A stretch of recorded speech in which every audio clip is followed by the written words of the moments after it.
8 de la mañana con 6 minutos, 8 de la mañana con 6 minutos. Ahora sí, gracias a la sintonía, el acompañamiento que reporta nuestra audiencia en el curso de la jornada del día de hoy. Recordar justamente nuestra cuenta Twitter, @Radio Sonorama. También ustedes pueden visitar nuestra página web, donde evidentemente ya está actualizada la información generada en las últimas horas en nuestras entrevistas, ¿no? Ya tenemos, por ejemplo, una nota en nuestra página web www.sonorama.com.es que da cuenta de las declaraciones formuladas en esta mañana por Leonidas Issa Salazar, presidente de la Confederación de Nacionalidades Indígenas del Ecuador, CONAIE, que confirma que sí asistirá a la CONAIE al diálogo con el presidente Guillermo Lasso el próximo 4 de octubre. Nota redactada por nuestra colega Denise Salazar, que da cuenta que la Confederación de Nacionalidades Indígenas del Ecuador confirmó su asistencia el próximo 4 de octubre a Carondelet para dialogar con el presidente Guillermo Lasso. Leonidas Issa lo confirmó en este espacio hace pocos minutos. Estamos esperando el comunicado oficial para ultimar detalles con las bases, dijo el líder indígena, justamente en diálogo con nuestro espacio de noticias a primera hora. Estamos a puertas de enlazarnos con Vilma Andrade, asambleísta nacional por Izquierda Democrática. Vamos a tener un diálogo periodístico por medios virtuales, por Zoom, para poder conversar justamente sobre los hechos ocurridos ayer en la Asamblea Nacional. Y actualicemos un poquito la información, porque ayer hubo novedades, Belkis, en la Asamblea. La Asamblea, por un lado, se pronunció evacuando el veto parcial del Ejecutivo al proyecto de ley para la reactivación económica de Manabí y Esmeraldas. Debo decirte que me llamó poderosamente la atención ese proyecto de ley, porque estamos en 2021, el terremoto fue en 2016, han pasado 5 años, y recién hubo este pronunciamiento de la legislatura a través de un proyecto de ley. Tú que estás más cerca del quehacer legislativo, ¿cómo se entiende ese proyecto que fue aprobado, luego objetado parcialmente por el Ejecutivo y que finalmente mereció ayer un pronunciamiento de la legislatura? Sí, un poco pasemos revista a lo que publica la página web institucional de la Asamblea Nacional, que da cuenta de que justamente este día lunes, con 107 votos, los asambleístas se ratificaron en los artículos 5, 6 y 7, que se vinculan básicamente a la creación de la unidad coordinadora para la reactivación de las provincias de Esmeraldas y Manabí, así como también su conformación y funciones. También lo hicieron con los artículos 8, 9, 10, 11, 12, que se relacionan o hacen referencia a la asistencia técnica a las empresas que cuenten con este potencial exportador en las provincias de Esmeraldas y Manabí, incentivos mediante la promoción comercial, programas específicos por sectores, programas educativos, planificación de obras públicas, etcétera. Eso fue básicamente lo que ocurrió, y con 130 votos, en cambio, los asambleístas se allanaron a las observaciones al artículo 4, respecto del acceso a financiamiento. Eso es lo que ocurrió en esta jornada. Cabe destacar que hoy también en la Asamblea Nacional hay sesión del Pleno. Es la continuación de la sesión en la que se debe retomar el debate de la proforma presupuestaria 2021 sobre esta base del informe que preparó la Comisión del Régimen Económico. Inició el debate, como sabemos, días atrás. Hay todavía varias solicitudes de palabra por parte de los asambleístas y habrá que ver cómo se pronuncia el Pleno. Preguntémosle a Vilma Andrade, que ya está conectada con nosotros. Va a ser nuestra primera entrevista por Zoom, así que vamos a ver qué tal sale. Asambleísta Vilma Andrade, ella es legisladora nacional por el Partido Izquierda Democrática. Nos acompaña en esta mañana. ¿Cómo le va, legisladora? Bienvenida.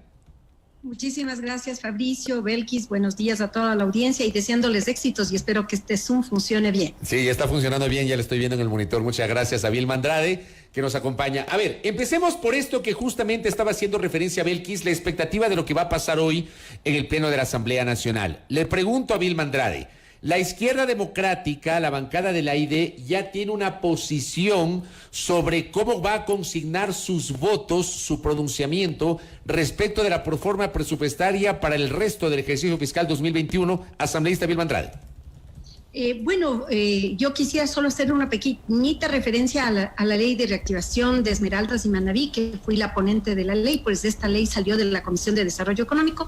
Sí, parecería un desfase, ¿no es cierto?, después de 5 años de producido los efectos, pero justamente la propuesta que se hizo originalmente la asambleísta May Montaño fue porque a través de estos años se ha podido evidenciar que al no tener una coordinación adecuada se perdieron recursos, se perdió tiempo y en muchos casos se llevaron actos evidentemente de corrupción. Entonces, esta ley tiene ese beneficio de crear esta unidad que es la articuladora de todas las acciones que deben desarrollar, no solamente ahora en este desastre que ocurrió en Manabí, sino que ya queda yo diría una forma de articularse a futuro. Ojalá que no tengamos otros escenarios como los pasados en este desastre del terremoto que afectó fundamentalmente a Manabí y Esmeraldas.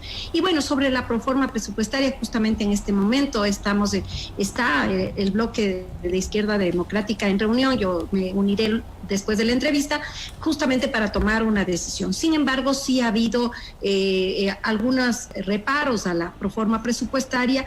En general, algunos planteamientos han sido de que más bien se hagan las observaciones respecto a varios requerimientos que no constan en la proforma o que se creen que deberían incrementarse los valores y que se observe así la proforma y se devuelva al Ejecutivo para que las incorpore.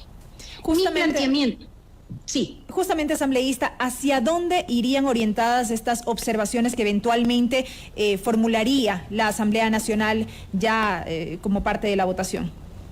Bueno, primero es el tema de educación. Se señala de que hay una disminución a los recursos de educación, que también el tema de las transferencias a los gobiernos autónomos descentralizados, llámese prefecturas, alcaldías, juntas parroquiales, que requieren realmente dinamizar también su actividad y que no cuentan con las transferencias inmediatas. Hay reparos y también en el tema de salud, pero del informe que se presentó y que ya se leyó y que también pues se lo presentó a través del asambleísta ponente, se queda claro de que tanto educación y salud tuvo un incremento, como lo establece la Constitución, y que realmente a mí me parece, yo les debo decir desde mi experiencia, este presupuesto es prácticamente prorrogado, obedece a la visión, al plan de desarrollo del gobierno anterior. Lo que hace, de acuerdo a la ley, es el gobierno actual es hacer unos ajustes y remitirlos a la Asamblea para que sea tratado. Faltan 3 meses apenas de la ejecución. Nuestra visión, nuestra persistencia y análisis debería estar en el próximo presupuesto, que ya tendría que llegar a la Asamblea en un mes. Yo veo, por ejemplo, datos interesantes en la proforma, el que se haya incluido el pago del 40% de del fondo de pensiones de la Seguridad Social, que desde el año 2017 al 2020, en el desastroso gobierno anterior, se tuvo alrededor de 340 millones. Hoy está contemplado 1.700 millones. Eso es interesante, y por supuesto también el tema de los subsidios y también la devolución del IVA para los gobiernos autónomos descentralizados, que ahora no se lo podrá retener el gobierno y por lo tanto los tendrá que devolver, y eso es también importante que conste en el presupuesto. Asambleísta Vilma Andrade, le pregunto, con base en lo que nos está señalando entonces, porque además la Asamblea no tiene facultad constitucional de negar una proforma, porque el Estado ecuatoriano no se puede quedar sin presupuesto, la Constitución dice hay que aprobar u observar. Esta segunda opción, la de observar, ¿usted tampoco le ve posibilidades a eso? ¿Usted cree que se debe aprobar la proforma por las consideraciones que usted está señalando, tomando en cuenta que en realidad, y esto también decía ayer en este espacio la ministra de Gobierno Alexandra Vela, lo que en realidad le va a competir al gobierno, el presidente Lasso, es la proforma que debe enviar hasta el 31 de octubre para el ejercicio fiscal del año 2022? Digo, ¿no cabría que en este momento no se apruebe y en su lugar se observe la proforma? ¿Cómo le ve usted, Vilma Andrade? Bueno, yo tendré esta reunión del bloque y tomaremos la decisión, pero mi posición va a ser que nosotros aprobemos. Y yo le digo porque hay una serie de señalamientos que obedecen al desconocimiento de la ley. La ley de ordenamiento para las finanzas públicas establece claramente que cuando se ha presupuestado un valor referencial de los ingresos referidos a los ingresos petroleros, es decir, al precio referencial del petróleo, como también a los ingresos del IVA, si estos se incrementan, no se puede modificar la proforma. No se puede hacer constar esos ingresos. La ley lo prohíbe. No es así el caso cuando hay las bajas del precio del petróleo y de los ingresos no petroleros, se tiene que ajustar el presupuesto, pero si se suben, no. Entonces ha habido cuestionamientos, por ejemplo, se dice que en razón de que el petróleo ha subido el precio y ahora está en un valor de $70 y en el inicial fue de 49, entonces hay esos recursos, hay esa diferencia y por esos recursos, pues, seamos generosos y entreguemos a una y otra institución. ¿Qué más quisiéramos? Que exista un presupuesto ilimitado, que no lo hay. Yo fui parte de la Comisión de Régimen Económico y conozco realmente lo que es las vicisitudes de un presupuesto. Y por lo tanto, ahora, si sabemos que tenemos de presupuesto de gastos más de 27,000 millones, y de ingresos alrededor de 23,000 millones. Tenemos un desfase, es decir, el Estado, el gobierno no alcanza a cubrir 4,800 millones de dólares. ¿De dónde se va a sacar esos recursos? Estos recursos, que son este remanente y esta mayor costo del petróleo, no se los puede hacer costar. Esa postura, asambleísta Vilma Andrade, seguramente va a significar que les digan que ustedes están apoyando al gobierno del presidente Lasso. Y yo le pregunto, ¿la bancada de la ID está apoyando a Creo y al gobierno del presidente Lasso?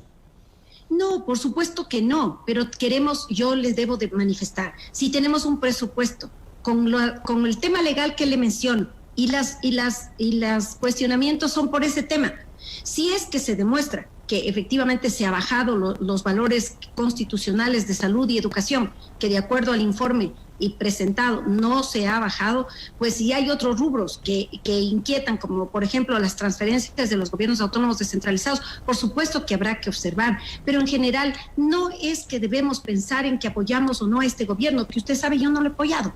Yo fui más bien determinante en el tema en el interior de mi partido, pero hoy nosotros tenemos que tener una actitud abierta y positiva para que el Ecuador le vaya bien. Y si nosotros queremos plantear, debería ser el próximo presupuesto que llegue en un mes. En ese presupuesto deberíamos pedir dónde están los recursos que va a darse y cómo se va a lograr, por ejemplo, que el interés sea productivo, como lo ofreció el señor Guillermo Lasso, al 1% para los créditos. ¿Dónde está el hecho del IVA diferenciado, que habló de que se podría rebajar el IVA para el sector turístico, que ha sido devastado? Ese enfoque es lo que yo planteo. Si nosotros nos damos cuenta, ya faltan 3 meses de ejecución, es por ese tema, no es sino una dimensión de cómo debería ser analizado el presupuesto, más allá del apoyo o no al gobierno, que de hecho requiere el apoyo de la Asamblea. Y ojalá un diálogo abierto, un diálogo transparente pueda realmente llevarse adelante, no solo esto, sino todas las propuestas legislativas, para no entramparnos en una disquisición o una confrontación inútil en la que solo pierde el país. Usted ha dicho, asambleísta Andrade, que no es que usted como tal o la izquierda democrática apoyan abiertamente al gobierno del presidente Guillermo Lasso, pero sí es importante saber cómo va a actuar la izquierda democrática, no solo en el tema de la proforma presupuestaria, sino también en proyectos venideros. Podría sonar anticipado, consultar cómo van a actuar si es que no se conoce el contenido de esas iniciativas, pero estamos ya a vísperas de que el Ejecutivo entregue a la Asamblea Nacional, por ejemplo, el proyecto de ley en materia económica urgente. Se ha anunciado ya para este viernes que sería entregado a la Asamblea Nacional. ¿Cómo actuarán de aquí en adelante? Bueno, con un análisis absolutamente técnico, con un análisis social, legal, como se lo ha hecho en todas las propuestas. En este caso no ha llegado todavía la propuesta, entonces esperaremos ver qué enfoque tiene, y por supuesto que no se puede pretender que cargue de esta crisis, carguen los que menos tienen. Nuestra propuesta ha sido siempre, hemos señalado que hay que hacer cambios profundos en lo que significa las rentas, en el servicio de rentas internas, y más bien el mecanismo justamente de control del aporte de los impuestos. Hay 470 familias que concentran más del 60% de la riqueza, y se habla de porcentajes mínimos realmente de pago el impuesto. En este momento hay un acumulado de 2.300 millones de los grandes contribuyentes que no le han pagado todavía al Estado.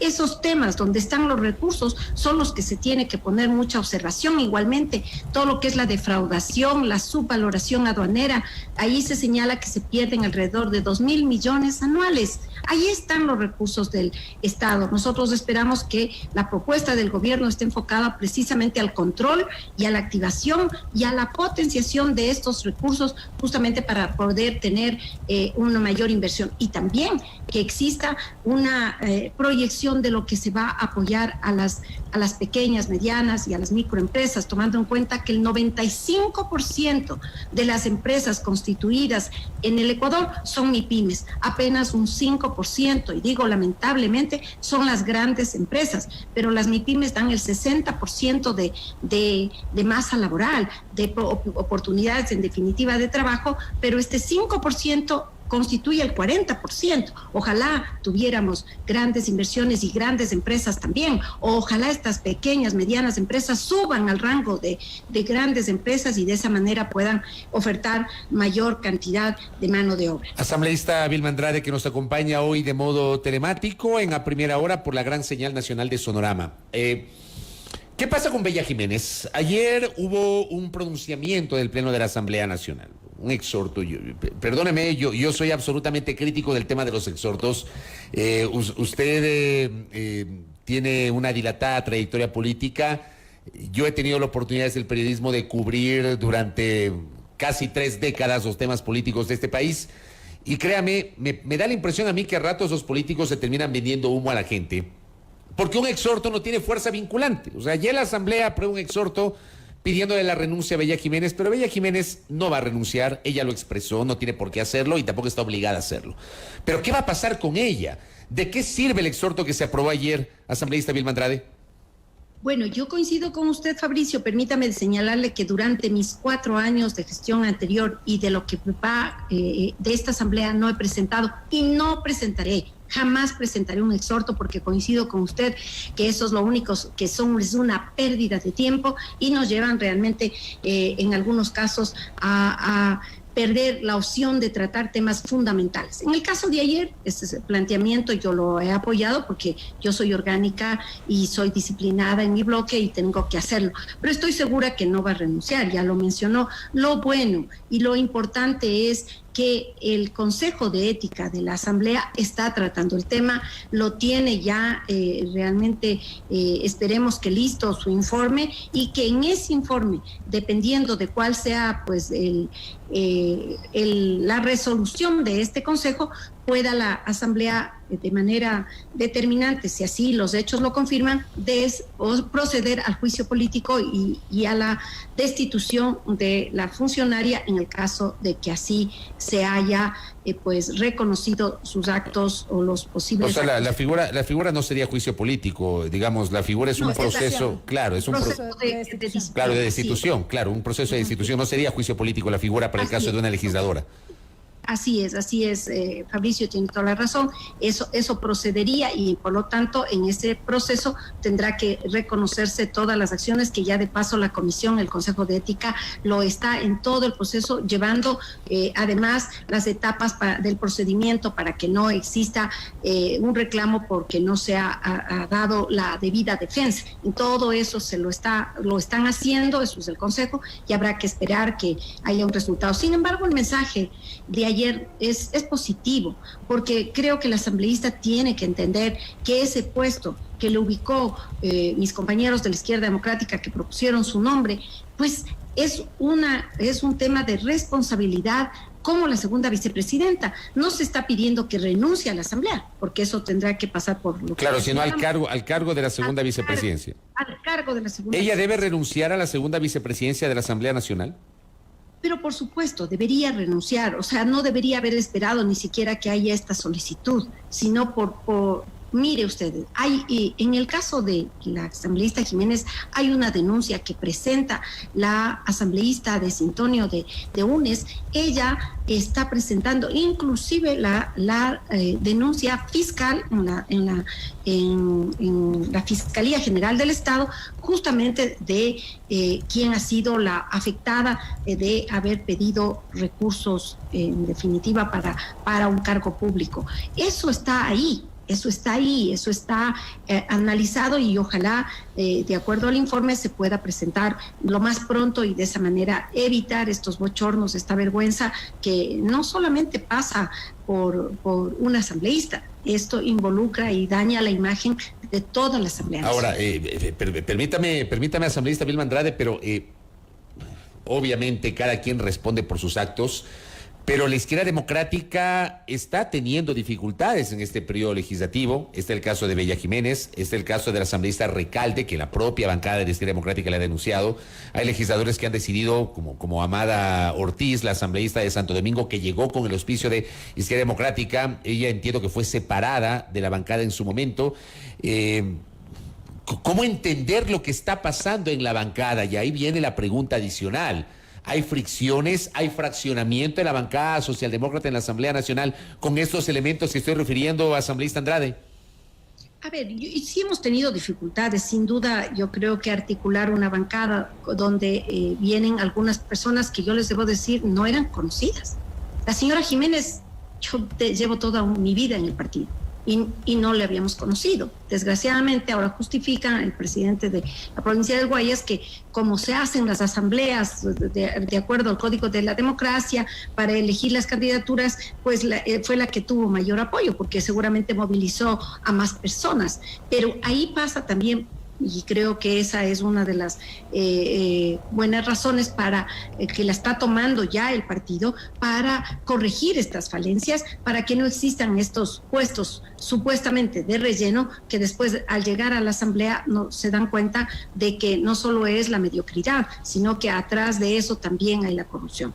En el caso de incumplimiento, como fue el caso de la señora Amada Ortiz, hubo una posición del partido y ella no estuvo de acuerdo. No estuve de acuerdo y por eso no es que no estuve de acuerdo, votó en forma distinta a lo establecido por la bancada. Y en el caso de Egner, yo aspiro, a él le conozco, ese caso es diferente, le conozco más de 30 años, le conocemos en el partido, porque ha estado 35 años en el partido.